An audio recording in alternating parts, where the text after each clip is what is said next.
Hey, Steven, just doing a mic check. Yep, you sound good. Thank you.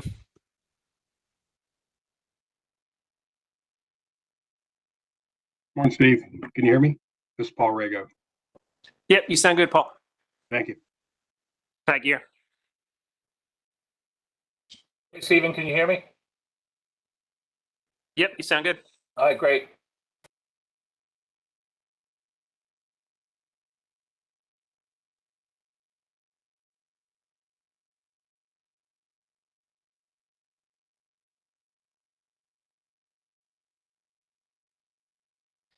James Fletcher.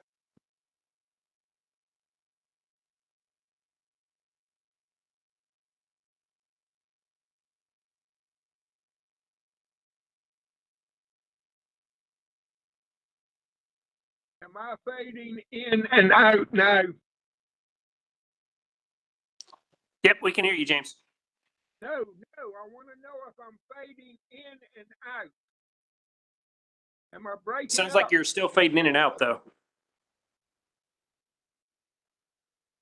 What would address that? How can I fix it?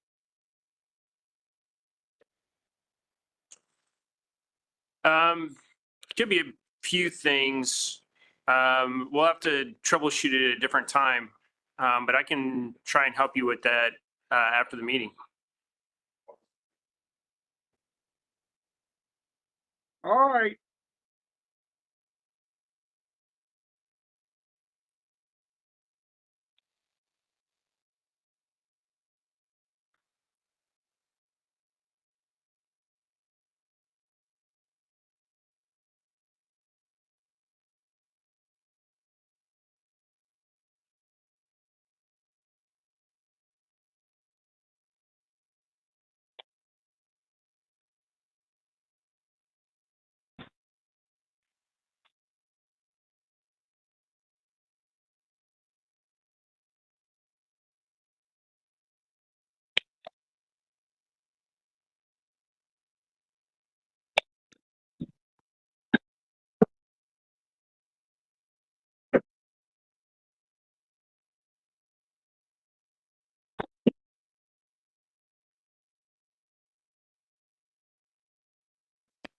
Good morning, everyone. Welcome to our final day of our meeting here in Philadelphia.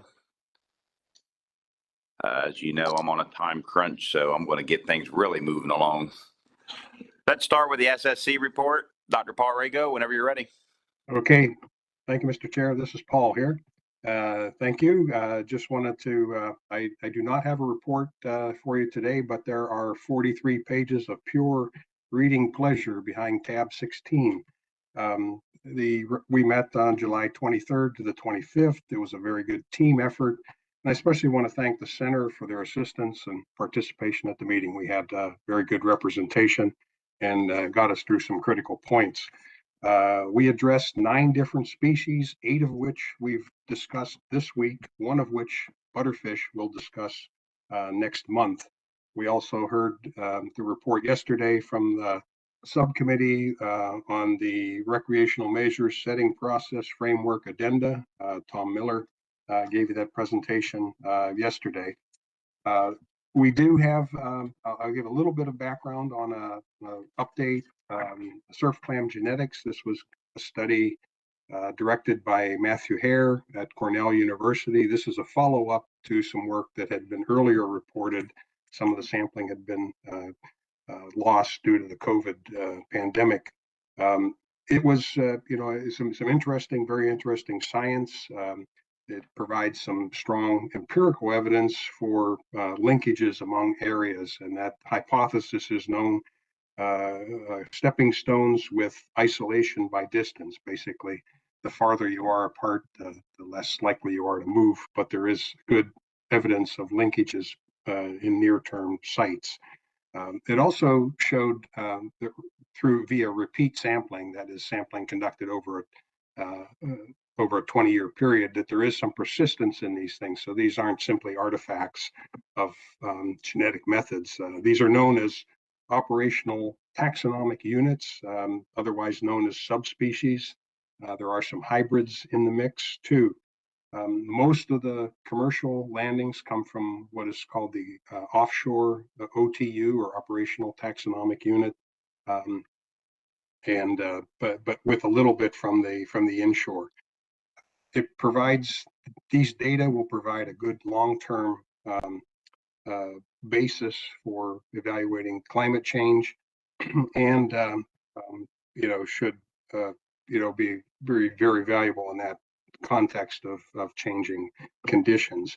However, there were no immediate concerns for current management practices.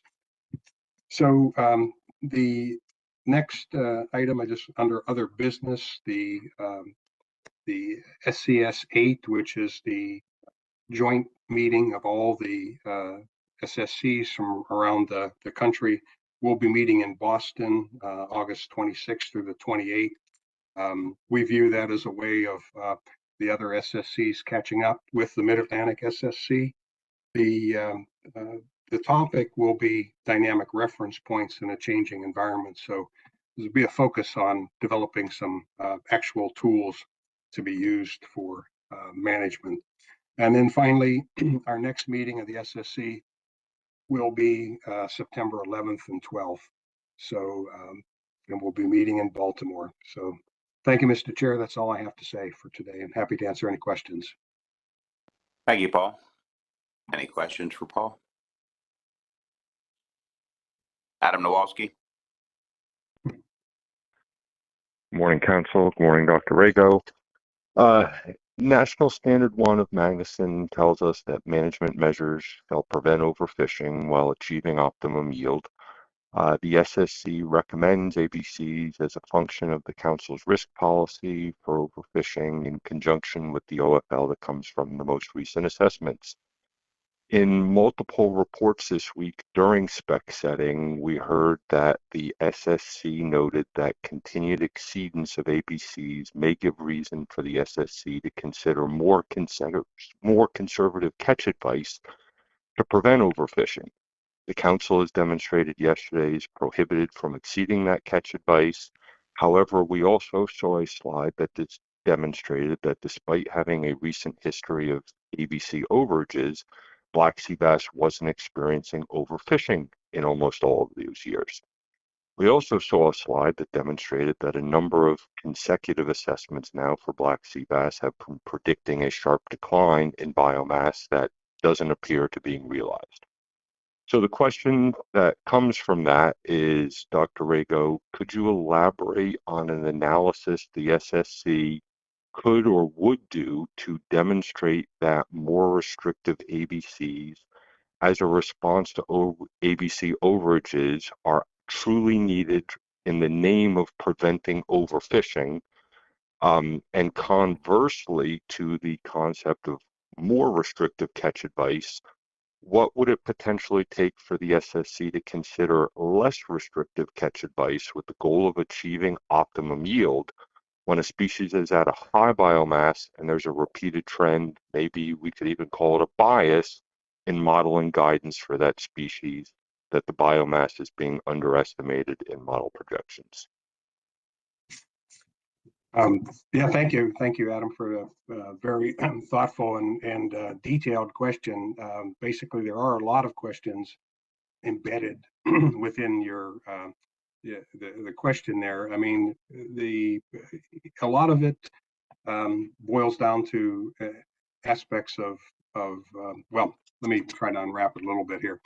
One is that any given ABC is basically, as you noted, designed to try to meet the Council's risk policy, that is trying to prevent or have a modest or lower share or lower probability of exceeding the overfishing limit. Those, I think, over time, and I think the record of the Council since 2000 has shown that they have been extraordinarily useful and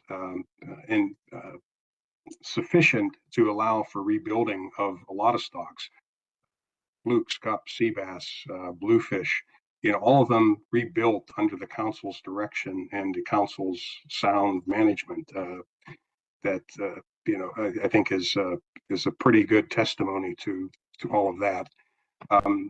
When models fail, that is in the sense of they either look more optimistic than the real world, or in fact, increase faster than we thought they would. It torques that balance. Ultimately, what happens is exceedance by one sector will alter the allocation percentage, certainly, to another, and that, of course, has some consequences in the long run for just industry and economics. What we might do in terms of going forward is, I think, would need some further consideration. It's mentioned yesterday and perhaps the day before about the need for maybe a bigger synthesis of the potential for re-examining the performance of our in recent years. As I noted, Olaf Jensen has led a study of that, which really had a worldwide scope that showed performance of various projections and so forth. I would, I guess, summarize that we work at the pleasure of the council. We support the council process. So if the council wanted to formulate something that was a more detailed examination of this issue, we're certainly willing to address it, and would obviously need to work pretty closely with the center assessment scientists to ensure that we had the tools, so to speak, to evaluate it in a real-time basis. You don't want it to just be a complete paper study of historical performance measures, but actually look at how things might work. So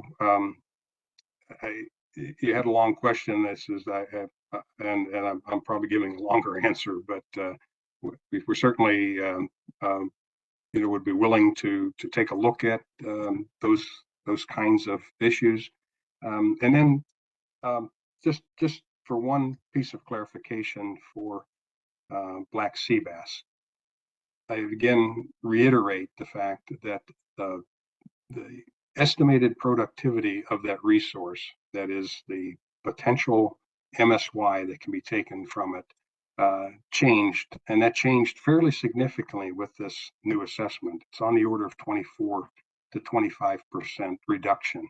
So it just says that in the future, our expectations are not nearly as high as they were before. That reduction in productivity is related to two things. One is a change in the average recruitment of about 15%, and then a change in sort of the intrinsic properties of the population growth. That is, how fast do they grow at age? They're not growing as fast as they used to. So, well, I'll stop at that, and I guess if there are any further follow-ups, I'm happy to try to answer them. I think I'll just say thank you very much in the name of time, and I'll continue to work with the commission and the council on perhaps getting the SSC some more direction in how to consider that. Thank you very much. Okay. Thank you, Adam. Any more questions for Paul? Seeing none, thank you very much, Paul. Thank you, Mr. Chair. And before we get to our next agenda item, I would like to wish one of the council staff a happy birthday today. Brandon, happy birthday. And if anybody wants to take him to the day, he's more than willing to accept it. You're welcome. With that, let's go to Executive Director's report. Dr. Chris Moore. Go ahead, Chris. Thank you, Mr. Chair. There's a number of items behind the tab. I'm not going to spend a lot of time with all of them, but just want to highlight some of the things that might be of interest to the council. Obviously, a lot going on. If you look at the first document behind the tab is the 2024 Plan Council meeting topics. And you can see that we have our next meeting is in Delaware, Dewey Beach. So we've been there before, October 8th through 10th, so Tuesday through Thursday. It's likely to hold. We'll probably start the meeting on Tuesday at 1 o'clock, be done by noon or so on Thursday. Excuse me. We will have a seafood event on Wednesday evening, and so we can look forward to that. But that's not our only meeting in October. So if you scroll down, we also have another one scheduled with the policy board at their annual meeting in Annapolis. So that will be a 2-hour meeting, give or take. We'll talk about whether or not folks want to go there to be there in person for those 2 hours or attend virtually, but both options will be available for everyone. So that's in Annapolis. And then of course, we'll have the December meeting with the board in Annapolis as well in December. The next item behind the tab is status of council actions under development. You can read through there. Again, a good document to remind you of all the actions that we are working on, who's involved, status of those particular actions. The next item behind the tab is timeline and status of recent actions and amendments. Excuse me. There's a couple things there. We continue to work on the vessel hold capacity framework. Hopefully that'll get kicked out soon. The framework to reduce the bycatch of Atlantic sturgeon is something that we've been working on, continue to work on with Garfo. Next item, timeline and status of current and upcoming specifications. Take a look at that. The next item behind the tab is the list of 2024-2027 advisory panel members. So a good list, or a list of good folks that have been appointed to the advisory panels. You take a look at that if you want. That information is also on our website. We were asked to, next item behind the tab is a letter to Randy Blankenship, who is the chief of HMS.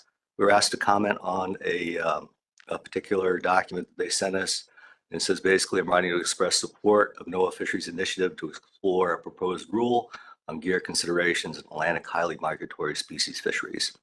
So staff and council members involved with HMS will keep us basically appraised of what's going on with that particular document, and we'll see what we need to do in the future with that. So I zipped through that stuff pretty quick. I'm going to stop there, see if there's any questions before I go on to the next couple items. Any questions, comments? Nobody online? Okay. The next item behind the tab is something that we've talked about, I don't know, probably over the last 3 or 4 years. And it's a memo to me from Jason on Garfo white paper on the did not fish reporting requirements. So the folks that have been involved with this particular issue know exactly what we're talking about. Hopefully you had a chance to review that white paper. If you click on that link, you can take a look at the white paper if you haven't seen it yet. And basically the bottom line in the white paper is that the perceived benefits are far outweighed by the cost, and that relevant resources would be better directed towards more effective and impactful initiatives as it relates to the did not fish report. So I asked Jason to get involved. Jason worked with staff to basically have an interaction with Garfo about the particular white paper. And it suggests that we need to do something beyond the did not fish reports. So if you see how Jason described it in those 2 paragraphs there, he points out that in his conversations with Garfo's staff, they describe reporting and data initiatives that would be hindered by moving efforts, resources to the did not fish reports. And they talk about that. But there's this other communication amongst staff and Emirate folks and Garfo folks that suggests that under permitting and under reporting in the for-hire fleet may be substantial. So this was the whole issue that we were trying to focus on with the did not fish reports, if you remember. So Jason provides an example there for the state of New York. And you can take a look at that. Certainly we can talk about it if you want. But the bottom line is that we need to do something. And Jason points out that reporting is a complicated situation without much certainty regarding compliance, either the permitting that triggers reporting or the reporting itself. And that did not fish reports are not going to address that directly. The best way to determine and improve compliance would likely be to develop a set of projects that evaluate awareness, compliance, and then design additional outreach and enforcement measures to increase compliance. So that's our bottom line with this particular document. It's something that we'll consider as we think about our 2025 implementation plan as to how to proceed with this. So an important issue, did not fish reports may not be the way to go. Given the council interest and stakeholder interest in that particular topic, I'm going to stop there before I move on. Any questions, comments about that? Okay, seeing none. Next item on the tab is something that we ask Julia to do for us at each council meeting. She does an excellent job providing an exhaustive list of all the things that she can find relative to wind energy development on the East Coast. So not only is she doing all this black sea bass stuff, she's also doing this. And this information not only is captured here in this memo, but also on our website. We work with the New England Council on that website, and all this information is there as well. But really, you really should take a look at this when you get a chance if you haven't read it yet, because there's these things in here that are pretty important. So just going down the highlighted things, Atlantic Shore South approved, talks about that. There were two wind lease areas off of Delaware, Maryland, and Virginia that were going to be auctioned this week. I'm not sure how that went. That was they got auctioned off according to the chairman. That was yesterday. They're considering additional lease areas off of New Jersey, North Carolina. We had the opportunity to look at a final EIS for U.S. wind. There was this issue that involved a damaged turbine with Vineyard Wind. So something happened to the blades, a couple blades fell off, floating in the ocean. So you can read about that. I think they're still looking into that, exactly what happened. But it created a debris field that obviously upset a number of folks. One of the things that we continue to look forward to is this survey, this hook and line survey. So that pilot survey is extended. Take a look at that. A couple other things. Let's see, what else did I want to highlight? Construction activities tells you where we're at with a number of the wind projects. So you can check that out when you get a chance. Some ongoing survey activities, also very important, and a way to stay informed. So again, a very exhaustive list of all the wind things that are happening on the East Coast. And certainly, if you have any questions or comments about that, you can reach out to Julia or me, and we'll certainly get back to you as soon as we can. Folks around the table know that we have been focused on this IRA money for a while. We had 6 proposals that were approved by NIMS for the larger sum of money that we still haven't gotten yet. We had 2 smaller projects that related to the smaller pot of money, $375,000. We did get that money. So I'm not going to go in detail on this, but each council got about $2.5 million. There's a small project's initial amount, $375,000. That $375,000 we used for a SCUP GRA project and a river herring and shad project. So those are underway. Those are funded. We haven't gotten the money for the larger projects, but we're starting to kick these RFPs out because we have a timeline that we need to adhere to. This money has to be spent by 2027 at the latest. These projects need to get started. This RFP went out about, Brandon, like a month ago. So we've already gotten some interest in it. I've actually gotten some folks that have looked at it and said it's too complicated. But again, we have folks that are interested, and we're hoping to get some good proposals that we can review. So this is the first one of 6 that we've kicked out. In the next week or so, maybe 2 weeks, we'll kick out another one, and then the other 4 soon thereafter. Get those out on the street, get folks interested, and start getting proposals, knowing full well that we don't have the money yet, but we will get the money. So I'm confident that we're going to get the money. The next item behind the tab relates to ocean quags, surf clams. This is the workshop that we talked about at our June meeting. So this is the agenda. Remember that at the June meeting, the council postponed a motion to select an alternative as a preferred alternative to basically have a workshop. The workshop would focus on implementation components of that specific alternative. We have scheduled the workshop for October. We have invited folks to attend the workshop, so the workshop's going to happen. You take a look through there and look at the goal, logistics, and who's invited, background materials as well. The next item behind that tab, speaking of workshops, is the Climate Ecosystems and Fisheries Initiative Management Integration Workshop.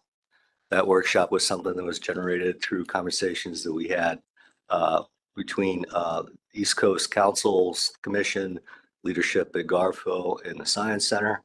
I call it CEFI. Other folks call it different things. John always calls it Climate Ecosystems and Fisheries Initiative Management Integration, right? Right.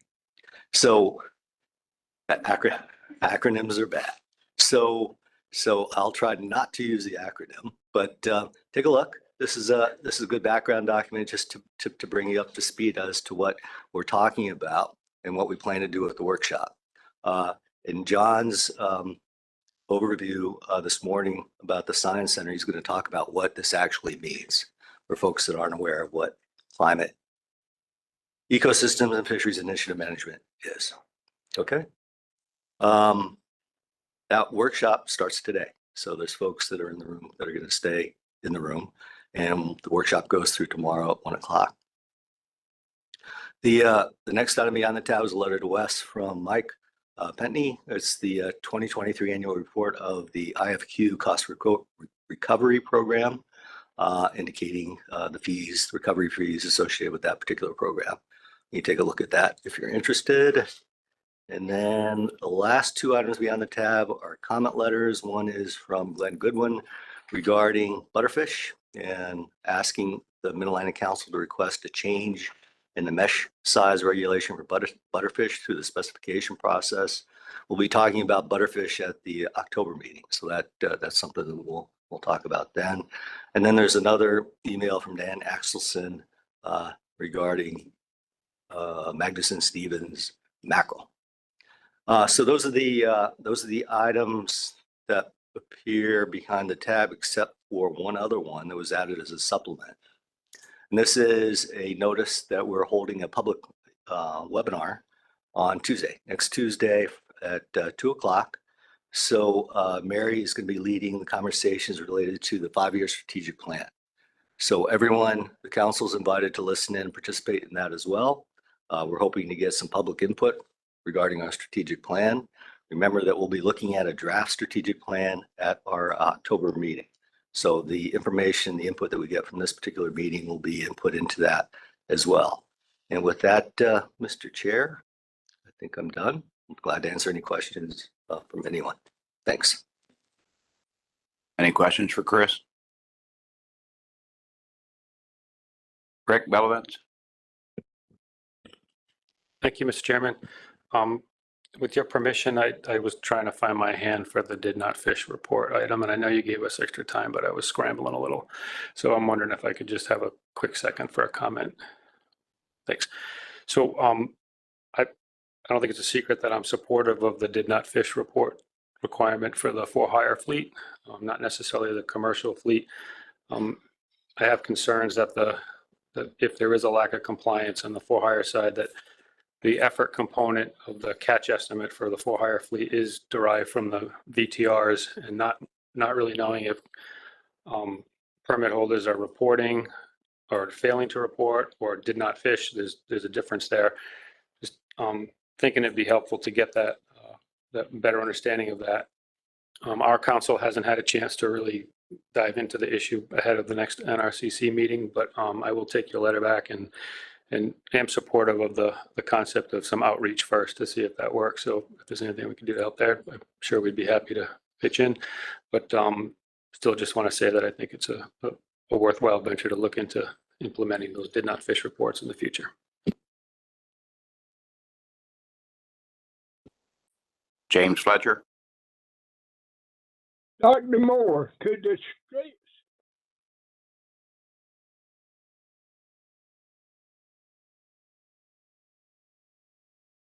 James, we lost you.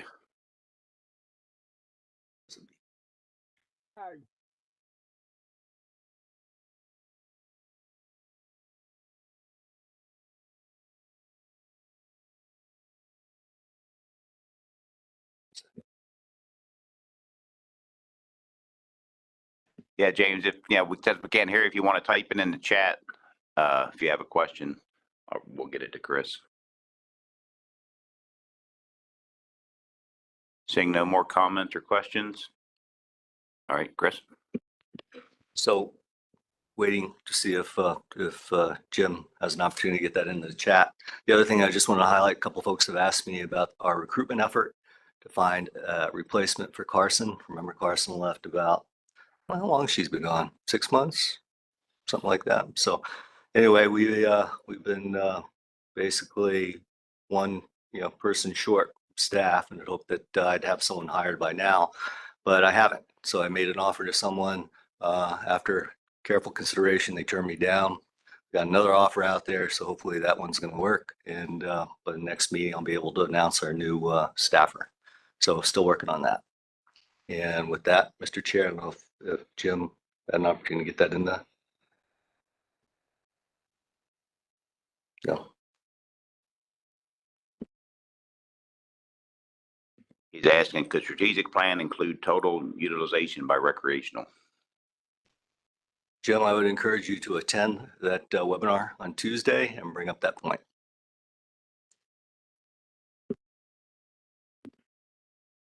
All right, any more comments, questions? Seeing none, let's move on to our next agenda item. I didn't earlier.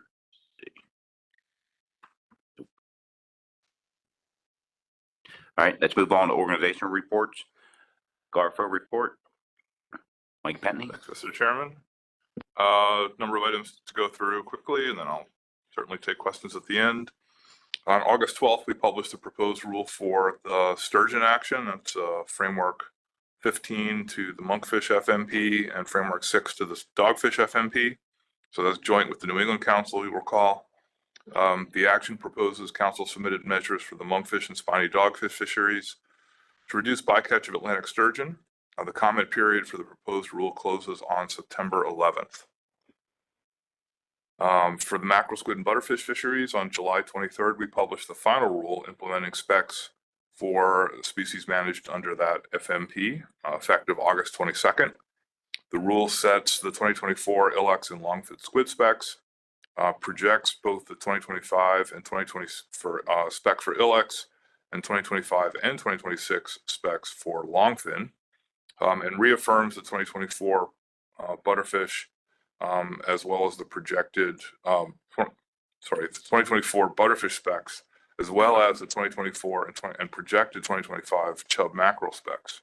There's a lot in that action. And just to confirm, everything was consistent with what the council proposed. The final 2024 ilex specs are identical to what was in place during 2023.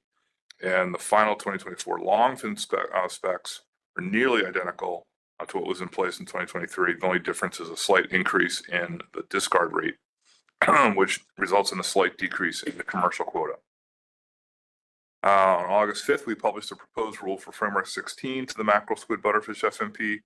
That's the volumetric hold baseline requirement for limited access ilex vessels. And the public comment period on that proposed rule closes on August 20th. On August 12th, we published an in-season action for blue line tilefish effective that same day to reduce the commercial blue line tilefish possession limit from 500 pounds to 300 pounds. We heard a little bit about that earlier this week, and that's in place for the remainder of the fishing year. The action was triggered because landings reached 70% of the annual total allowable landings for the commercial fishery. If landings reach the full 100% of the TAL before the end of the year, then we will close the fishery. On July 17th, we published the final rule implementing New England Council approved measures for framework 12 to the skate FMP. That implements the skate specs for the current fishing year and projected specs for 2025. Increase the seasonal trip limits for the wing fishery and remove the possession restrictions for barn door skate in the wing fishery and remove the possession restrictions for smooth skate in both the wing and bait fishery. We did disapprove one provision that was recommended by the New England Council, which had to do with barn door skate possession restrictions for the bait fishery. We disapproved that, so barn door skate is still prohibited. Landings of barn door skate are still prohibited in the bait fishery, and we explained that in our final rule. The approved measures became effective July 17th. On July 11th, we announced the closure of Area 1, Area 2, and the New York Bight scallop access areas to limited access general category IFQ scallop vessels, and that was effective July 13th through the remainder of the scallop fishing year. On July 22nd, we published a proposed rule to implement specifications for small mesh multi-species, whiting, and so forth for the 2024 fishing year and projected specs for 2025 and 2026, as recommended by New England Council, with one little caveat, which we reduced the ABC for southern red hake in order to comply with the requirements outlined in Framework 62 to the Northeast Multi-Species FMP from the New England Council. The public comment period for the proposed specs closed last week on August 6th. And one more item to touch on, the Scallop Research Set-Aside Program. We published the 2025 Scallop Notice of Funding Opportunity, and we're soliciting proposals under that opportunity. The solicitation closes September 29th. So you have another month and a couple of weeks to get proposals in. Take questions. Thank you very much, Mike. Any questions for Mike?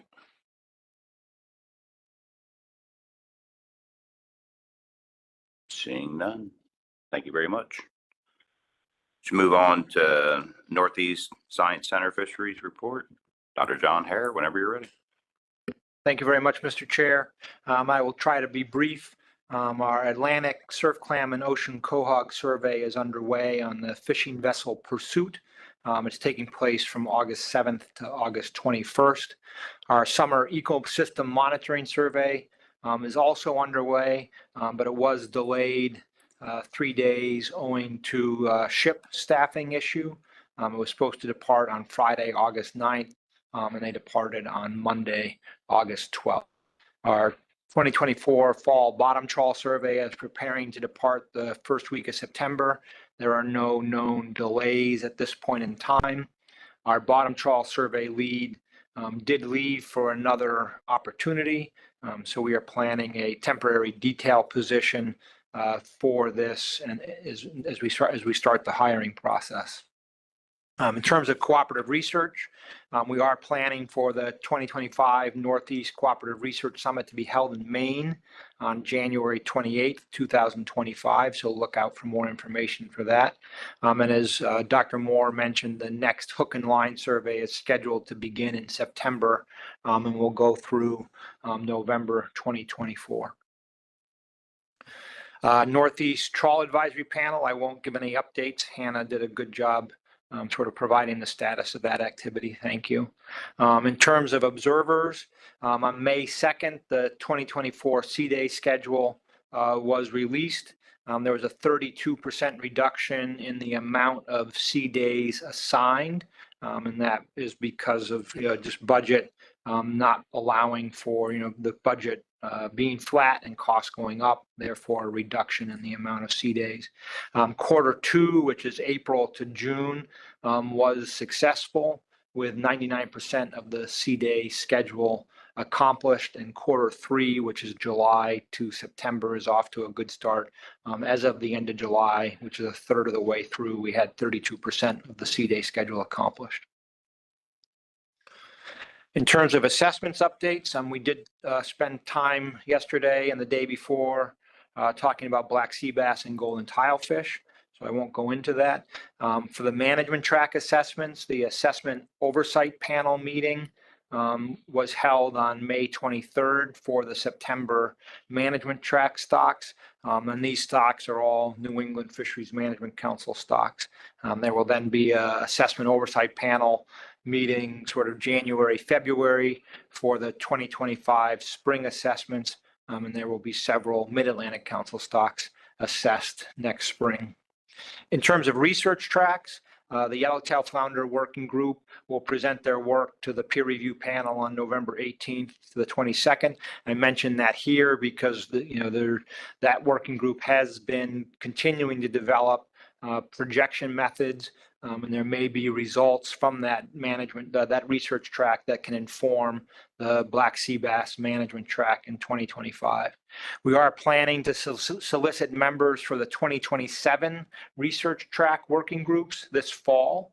And that will be for monkfish, for striped bass, and for the topic-based research track assessment that will look at how we do projections and stock assessments. The 2028 research tracks have been selected. It will be Acadian redfish and scup, and that will be the peer review will be in the spring of 2028, and it will be sturgeon and the silver hakes in the fall of 2028.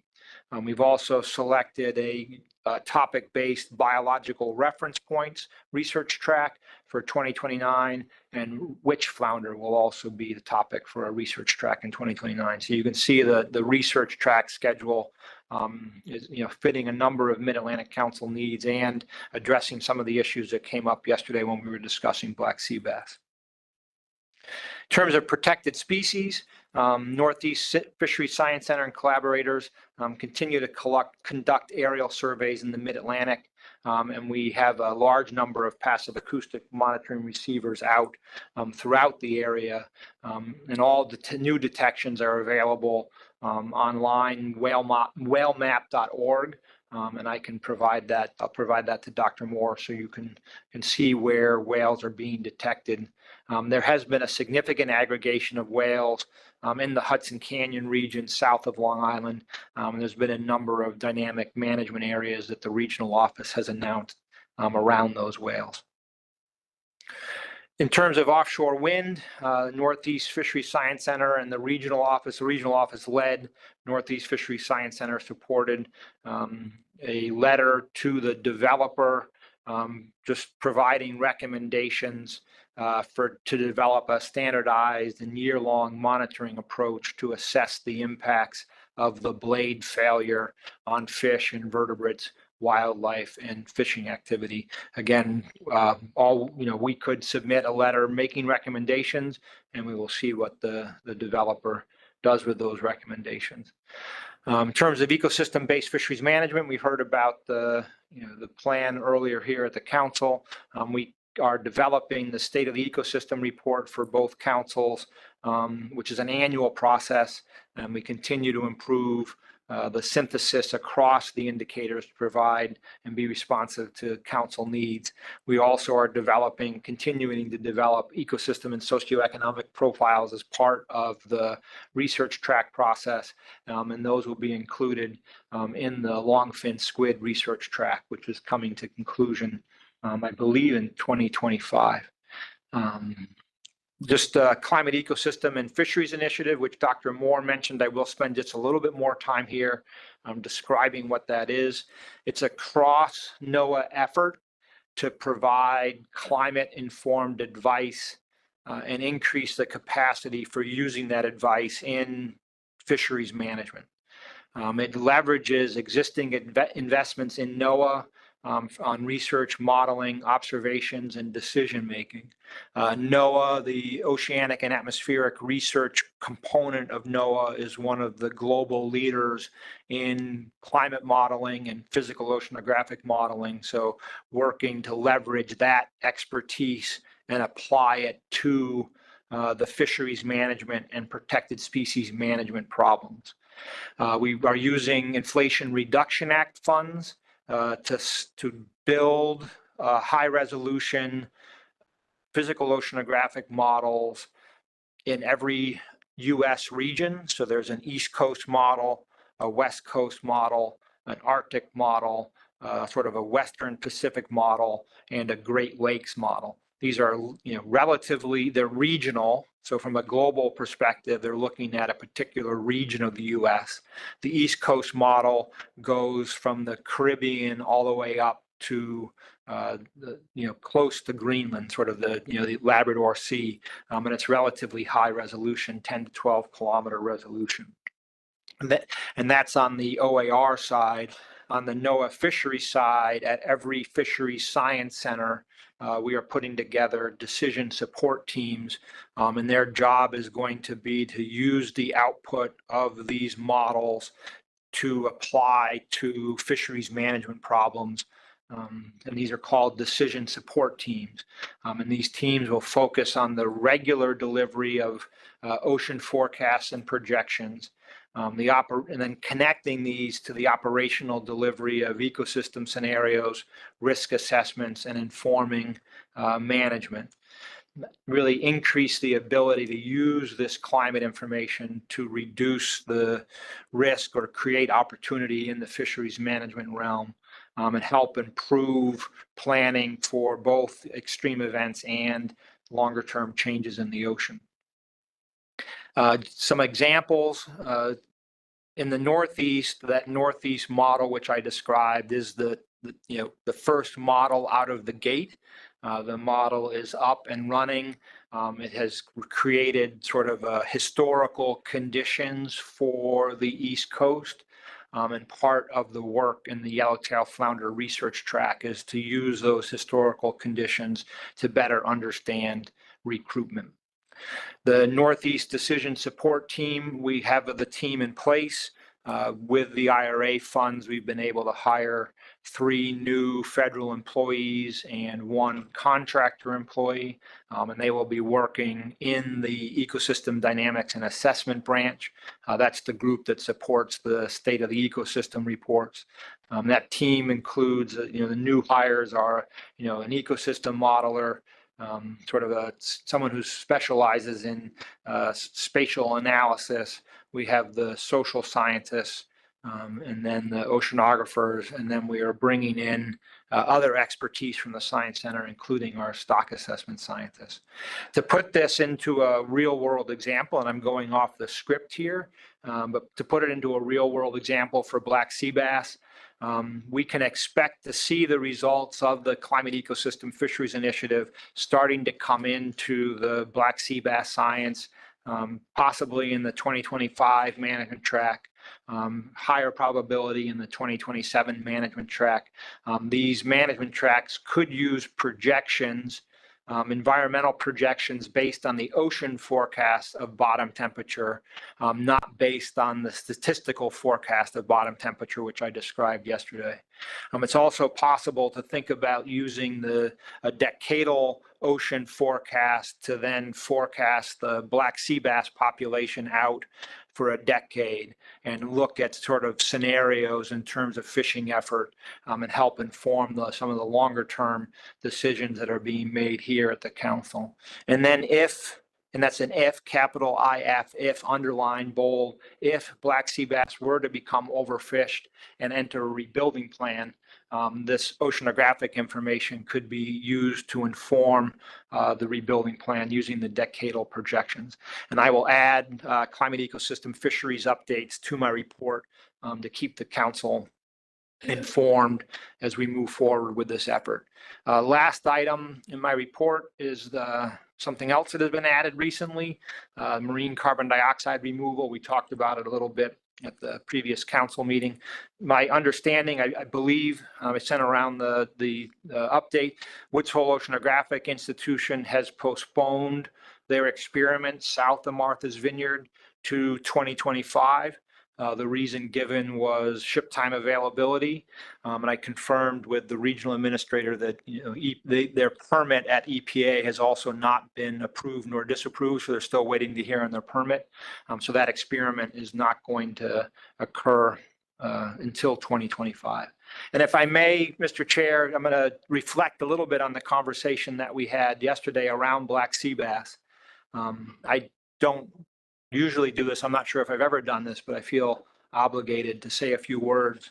From a scientific perspective, it's hard to understand the vote that was taken by the commission and the council yesterday, to be quite frank. The best available scientific information was provided, and it had undergone a robust scientific process. However, sitting at this table for 8 years, I do understand the decisions that were made. I understand that science needs to be believable and explainable. I understand that when science doesn't match the perspective on the water, that creates a gap that we need to try to close. And I do know that, fisheries management is it's a small p political, but a political process that science is one part of, one perspective of.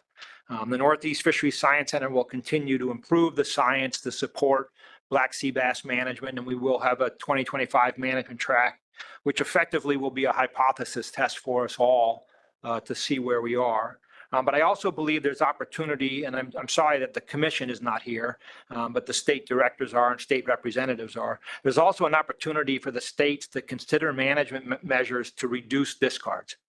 Looking through the report that Julia put together, 20% of the catch is dead discards in the recreational fishery. So, from a management perspective, what actions can be taken to reduce dead discards? Carrie, yesterday, you indicated one of the areas where you could relate to the Black sea bass problem was the dead discard problem. And I think that's something that we all need to focus on, as well as improving the science. So with that, Mr. Chair, I will end. Thank you very much. Thank you, John. Any questions, comments for John?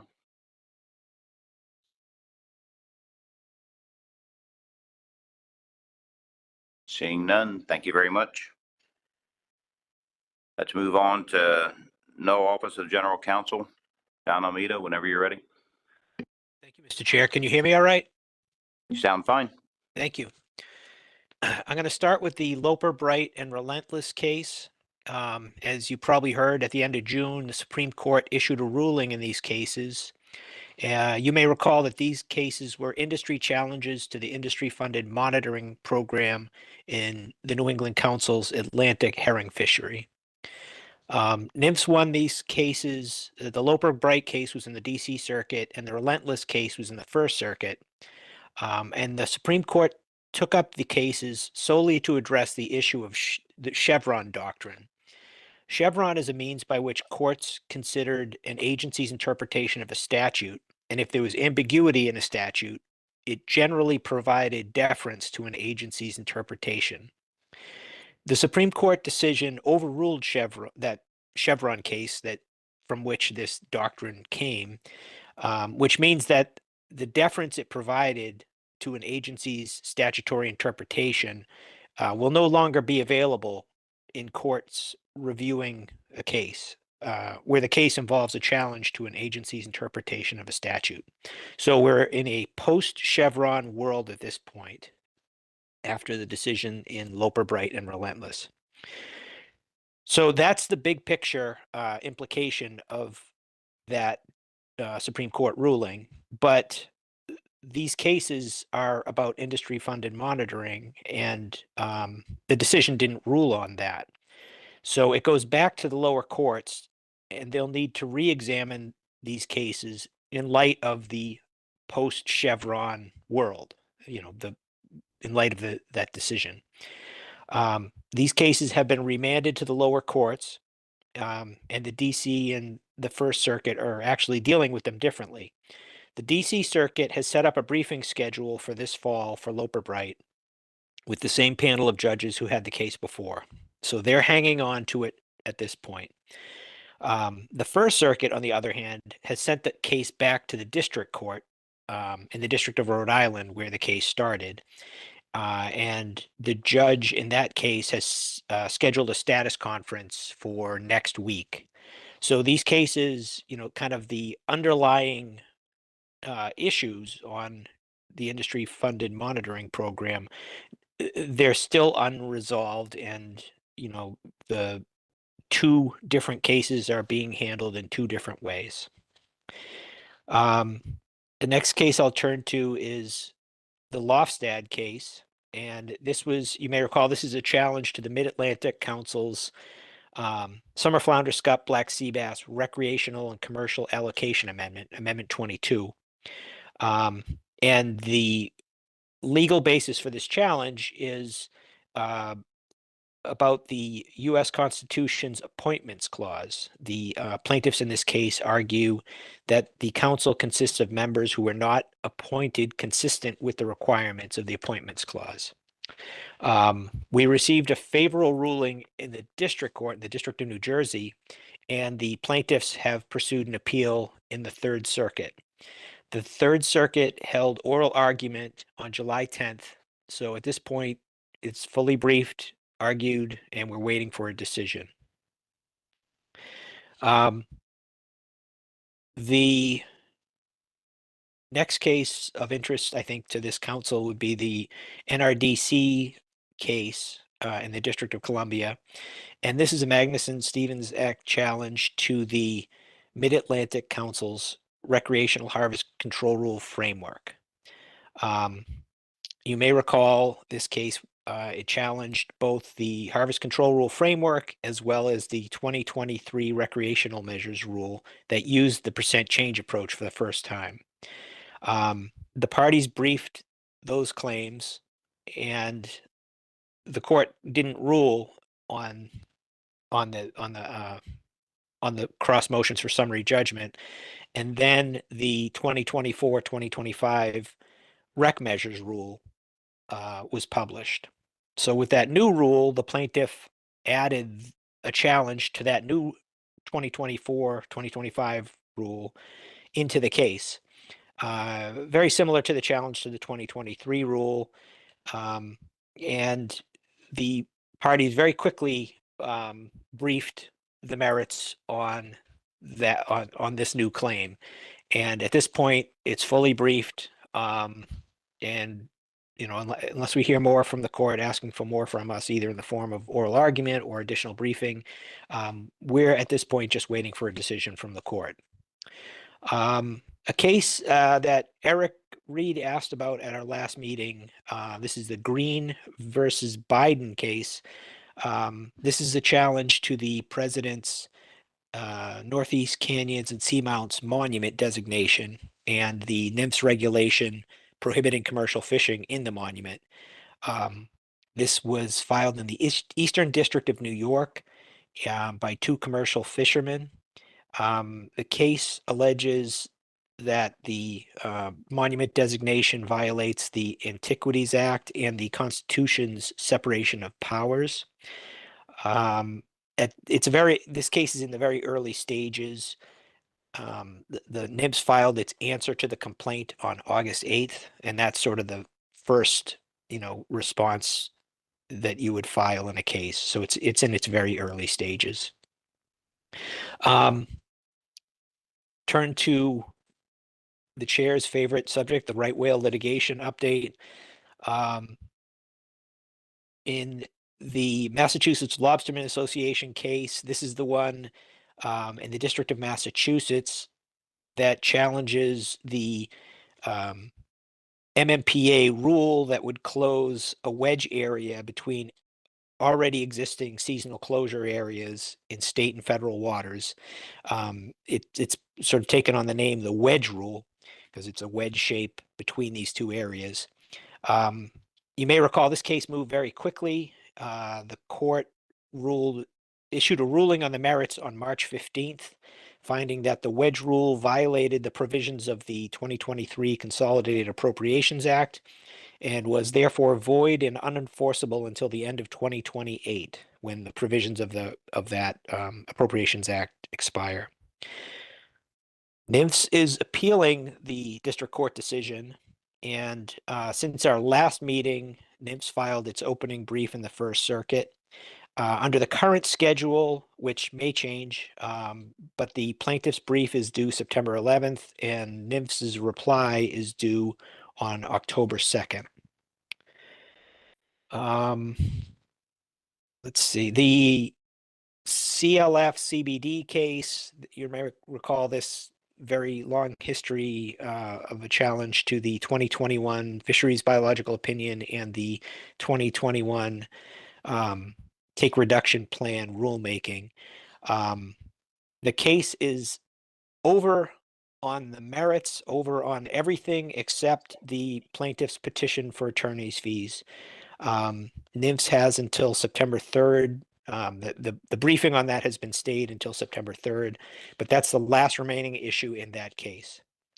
That's all I have for now, and if anyone has any questions, I'll do my best to try to answer them. Thank you, Mr. Chair. Thank you, John. Any questions for John?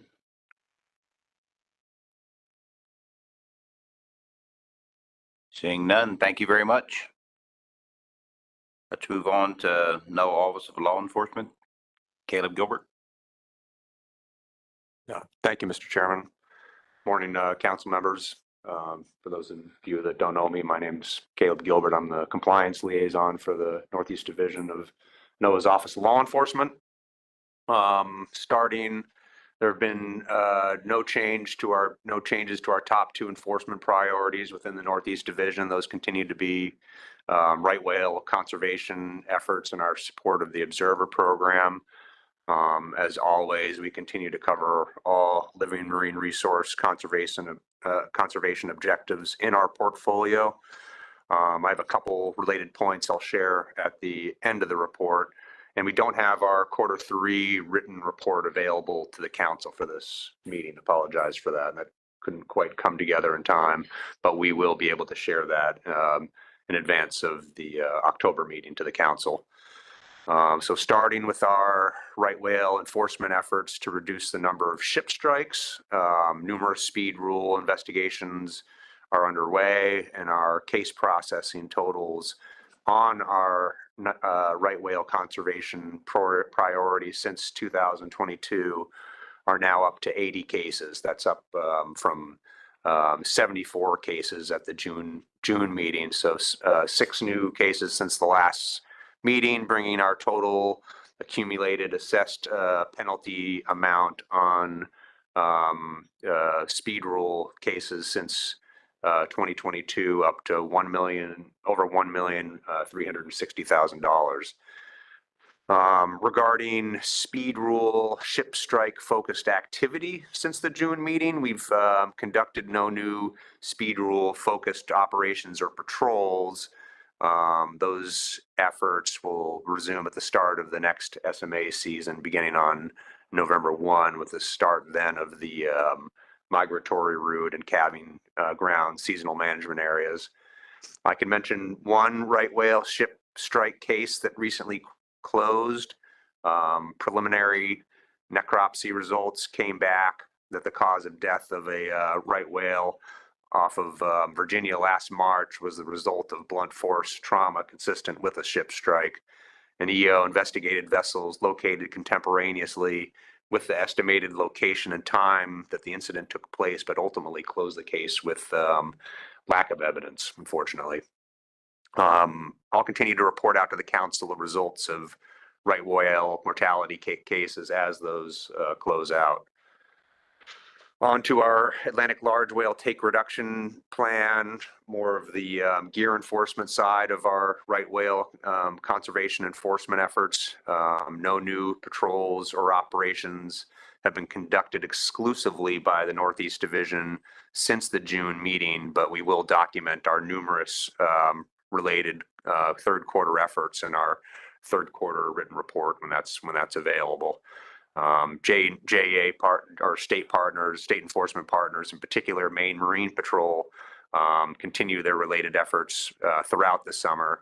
We don't have, obviously, since we don't have the written report, the third quarter joint enforcement agreement, take reduction plan patrol stats available yet for the council. But again, that will be available at the to the council at the October meeting.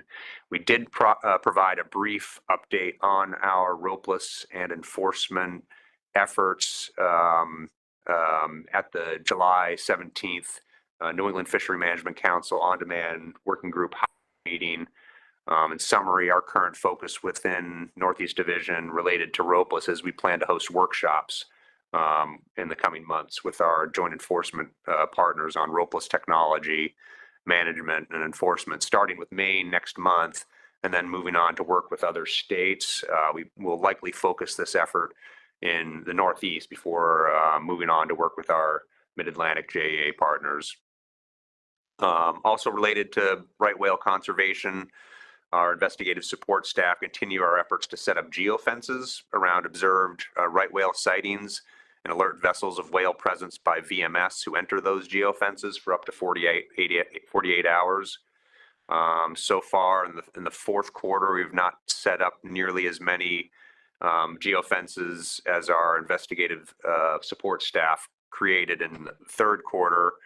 I don't have any yet in August, I don't believe, but in July we set up geofences triggering 55 messages. And we've sent over 1,300 of those messages since May of last year. We also want to mention to the council that we're aware of rod and reel fishing activity in close proximity to large whales. There have been multiple recent negative whale vessel interactions, as you're probably aware of, and we're monitoring activity offshore for both approach and harassment violations under the MMPA and the ESA.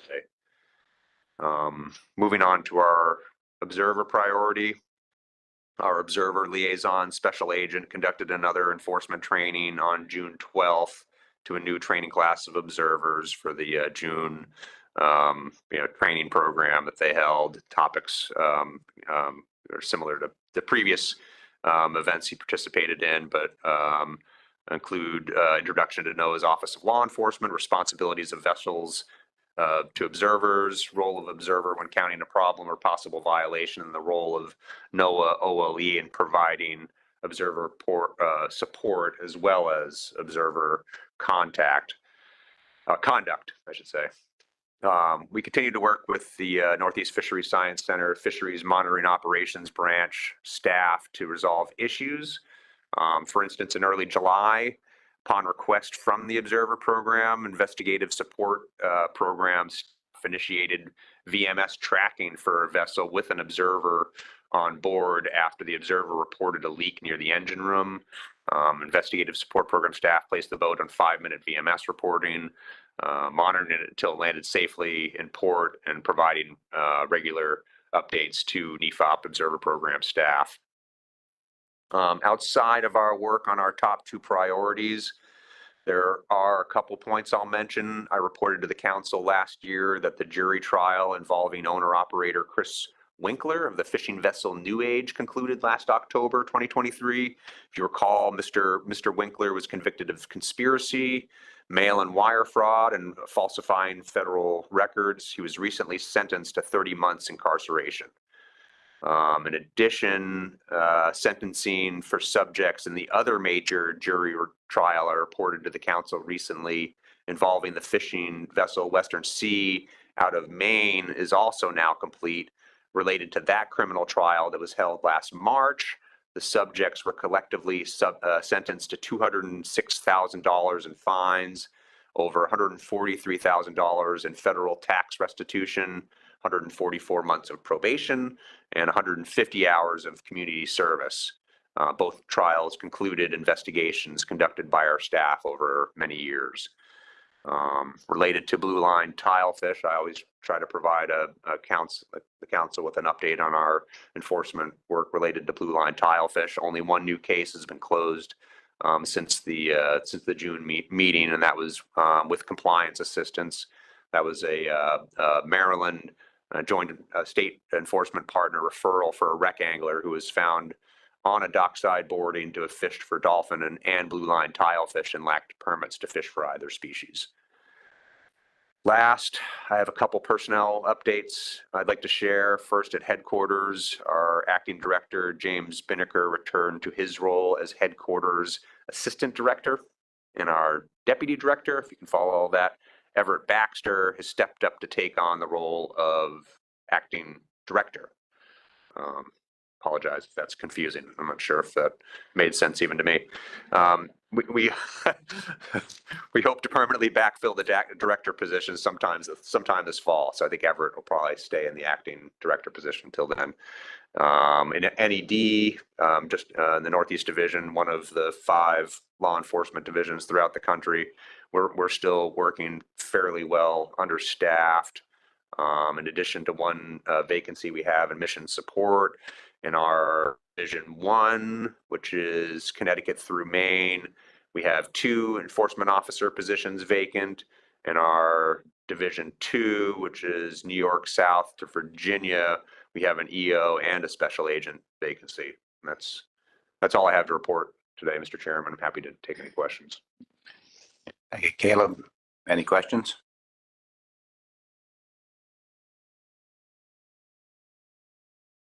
Seeing none, thank you very much. My pleasure. Let's go on to the U.S. Coast Guard. Miss Katie Moore. Good morning. Thank you, Mr. Chair and Council. I work for the Atlantic Area Coast Guard Command, and I am temporarily backfilling for Lieutenant Commander Matt Cayley, who recently changed out of his position. Lieutenant Josh Moan will be coming into the D5 Living Marine Resources Officer position later this month. So my program area is east of the Rockies and out to Africa. So if you have any detailed questions, I did not run these specific cases, but I'm happy to link back with the experts. So there is an enforcement report.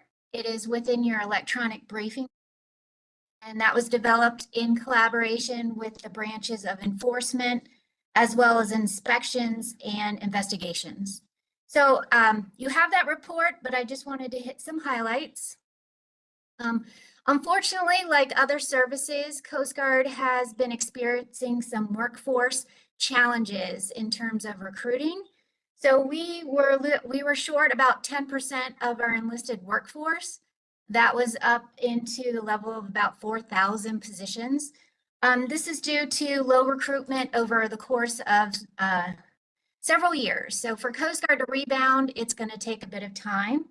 The impact here is it has changed the way Coast Guard has to focus on its 11 missions. And the missions that Coast Guard has determined are its top priorities are search and rescue, national security, and the maritime transportation system. So as such, we've had to make some changes in terms of what vessels are in operation, as well as the number of patrols conducted. So for the fisheries mission set, we have had a reduction in the number of boardings for fisheries as compared to this time period last year, as well as fiscal year to date compared to last year. So we're running at about 20% of the same number of boardings as the same 2-month period in summer, in the summer. Now, in terms of fiscal year to date compared to last year, we're about half. Now, I would say this is not unique to District 5, the Mid-Atlantic. This is comparable to other districts based on direction from my admiral. So we have not detected any significant fisheries violations during this time period, and our observed non-compliance rate still remains at comparable levels when we had larger number of boardings. We remain active in the Marine Protected Resources Conservation and Enforcement area. As was stated earlier, this was not an active time period for the seasonal management areas. However, Coast Guard was active in broadcasting to mariners any information regarding slow zones or dynamic management areas. So those are voluntary compliance zones. We also did not have any of the speed zones in effect, but we have had 34 fiscal year to date indications of potential non-compliance, which we have relayed over to NOAA, law enforcement, and general counsel. Going into the investigation and inspections realm, we remain very active in terms of issuing decals and conducting safety exams. There was only one violation cited in 27 at-sea boardings.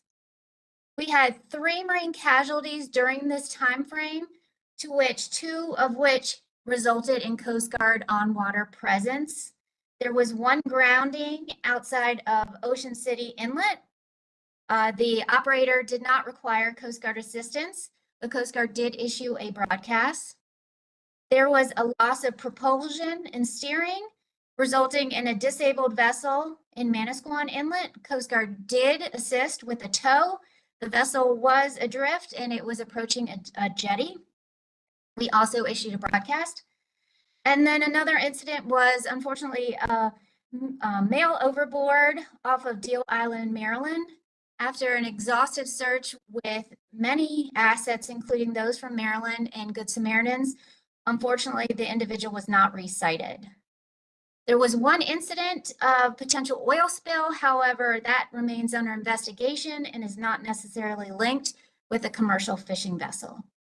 We remain active in our outreach efforts, and I'm happy to try to take any questions that you may have. Over. Thank you very much. Any questions for Katie?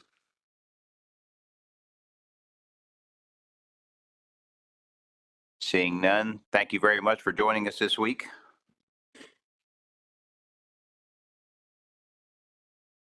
Let's move on to our liaison reports. New England Council, Peter. Good morning, everybody. Thank you, Mr. Chair. This is my liaison report from the June 24th through June 27th council meeting that took place up in Freeport, Maine.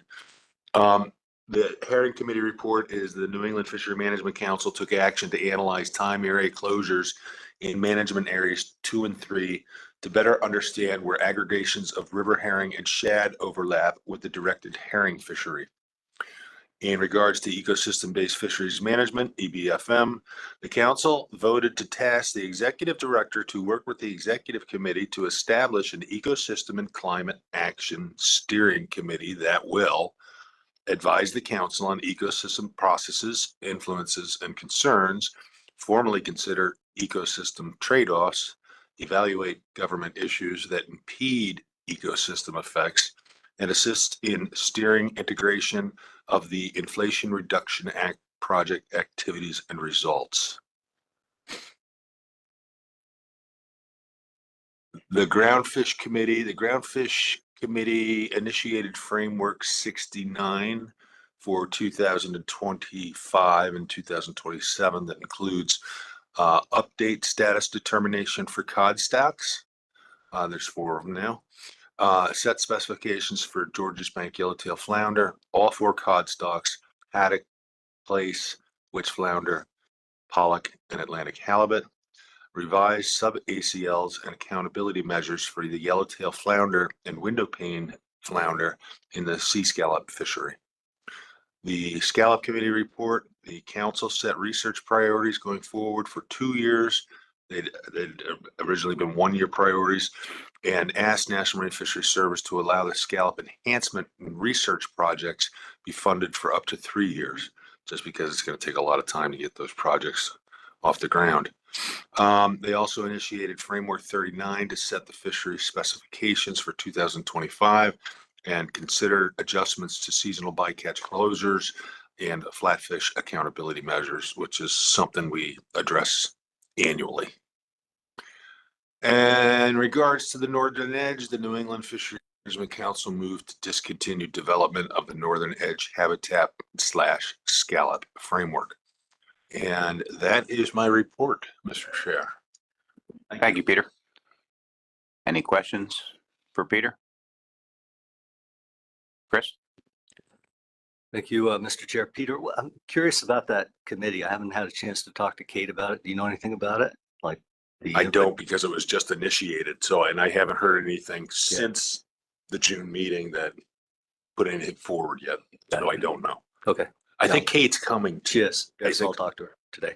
Thank you. Seeing no more questions. Thank you very much, Peter. Let's move on to our South Atlantic liaison report. Carrie? Thank you, Mr. Chair, and thank you all for having me this week. You have my report attached in your briefing book, but I'll briefly go over some highlights. We met in June in Daytona, Florida. We talked about our C-Fire program, which is our for-hire electronic reporting program.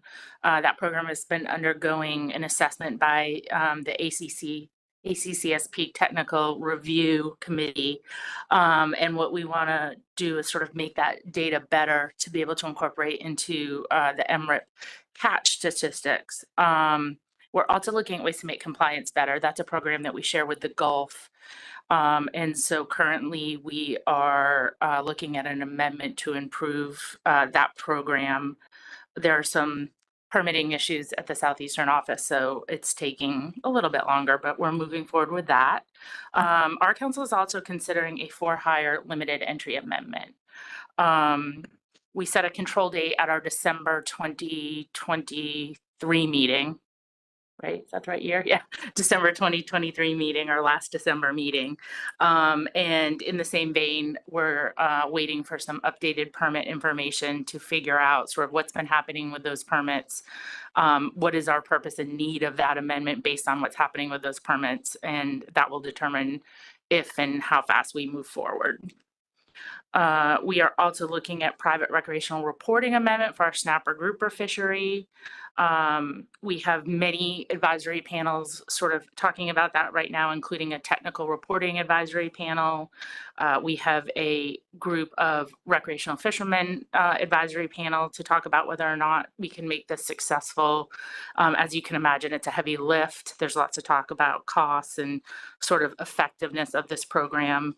We are moving slow. I think we're getting the same report that you all got the other day on the improvements to the MRIP program in September. That will help us determine partially where we're going to go next. And also the state of Florida is doing an exempted, they have an exempted fishery permit to do recreational reporting for this red snapper fishery. And we're going to see how that goes, and that will help us inform whether or not we're going to truly keep pushing forward with this recreational reporting amendment. We are also discussing black sea bass. We're in an unfortunately much different situation than y'all. Our black sea bass is considered depleted. It's not overfished, not undergoing overfishing is what the letter we're going to get is going to say, but it is depleted. We've asked for some revised projections. We're looking at some phase-ins to some of the cuts we need to make. And so we'll be dealing with that for a little bit longer before we realize what we're going to need to do as far as cuts. In all of our recent snapper grouper amendments, what we're hearing from the head boat fishery is that as we're making these pretty drastic bag limit reductions, as you can imagine, it's having a strong impact on the head boat fishery because, you know, for some of our grouper, they're allowed 1 or 2 fish for the entire vessel. So we've gotten a lot of public comment about the council considering separating out the head boat fishery and considering if there's a way we feasibly can give them a higher vessel limit for some of these drastic changes we need to take. So we're at the very beginning phases of having that discussion. That's sort of it. I just wanted to remind everyone that our council is conducting these mackerel port meetings where we're going up and down the Atlantic coast and asking about any changes people may be seeing to Spanish and king mackerel. I was here at the end of your last meeting and we had a great meeting. Where were we? In New York, I guess. A few people showed up, but the few people that were there, we got great information from. And we are doing some more in Maryland and Virginia. I believe Christina said it's going to be the week of November 18th, although we've yet to narrow down the exact dates. Our staff is working with commission staff and is also happy to work with your council staff to make sure we get the word out and get the most people there as possible, because I am hearing a lot of chatter about a lot of Spanish mackerel being around, but it closing sort of a little too early for the folks up here. So that's the kind of information we're really hoping to get. And I believe that Sunny had some information he wanted to share about where we're heading with our shrimp advisory panel. So I'll let you share that because I know you were excited about it. Go ahead, Sonny. Thank you, Mr. Chair. But the South Atlantic Fisheries Management Council has added 2 advisory seats from, not yet, but it's in the works, is what I'm understanding, for advisories from Virginia and Maryland.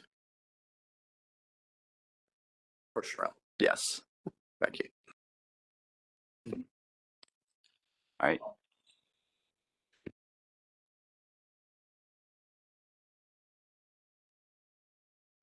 Two non-voting members. Thank you. Got it. All right. Chris? Huh.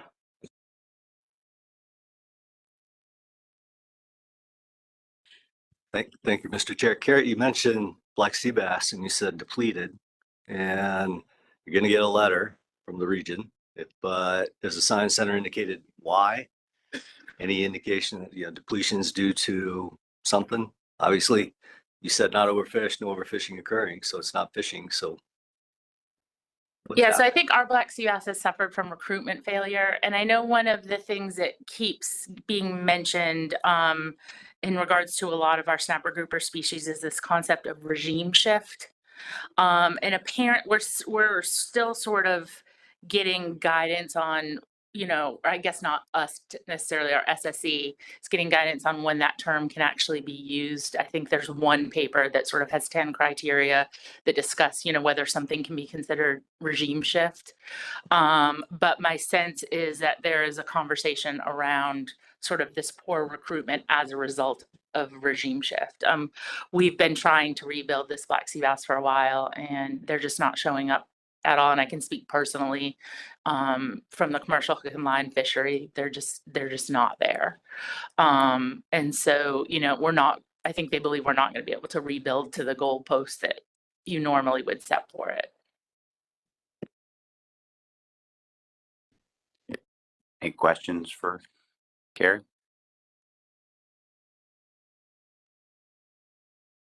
Seeing none, thank you very much. Glad to have you this week again. Any other business to bring before the council?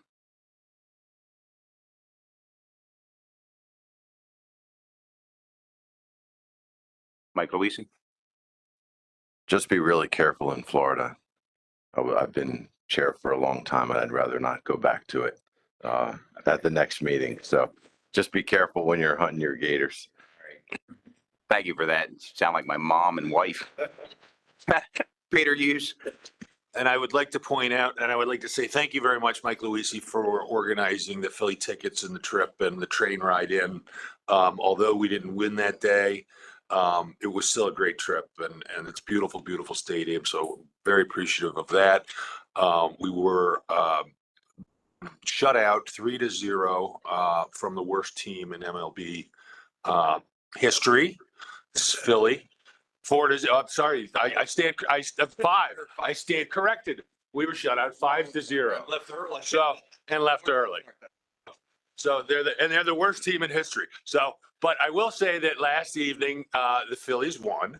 Kyle Schwarber hit a grand slam home run, which would have been hugely exciting for us had we been there to witness it. And they won 9-5, I believe, last evening. So, but thank you, Mike, for organizing that. I had a great time. I know my work wife, Eric Reed, who's had to go home, he had a great time also. So, but thank you very much. All right, with that, thank you guys very much. Have a great week. We look forward to seeing you in 2 months at God's country, Southern Delaware. See y'all.